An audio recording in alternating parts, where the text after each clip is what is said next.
হরে কৃষ্ণ, হরি বল। বন্ধুগণ, আমাদের মানব জীবনটা ঠিক কেমন জানেন তো? আমাদের জীবনটা বস্ত্র পরিধানের মতন।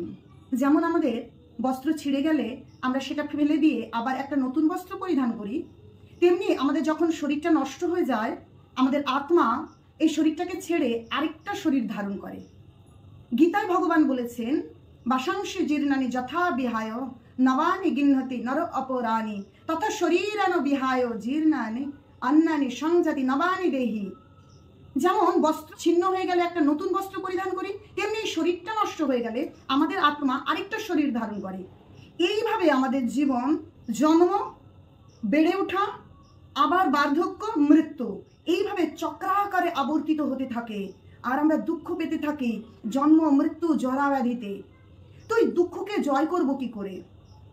এই দুঃখকে জয় করবার একমাত্র পন্থাই হলো ভগবানের ভজনা। তাই বন্ধুগণ, আসুন আমরা ভগবানের ভজনা করি আর আমাদের দুঃখকে জয় করি। কারণ এই দুঃখকে জয় করবার কোনো রকম সুযোগ অন্যান্য শরীরে আমাদের নেই। এই মানব শরীর এমন একটা শরীর, যে শরীরে আমরা ভগবানের ভজনা করে আমরা আমাদের এই জন্ম, মৃত্যু, জরা ব্যাধি থেকে মুক্ত হতে পারি।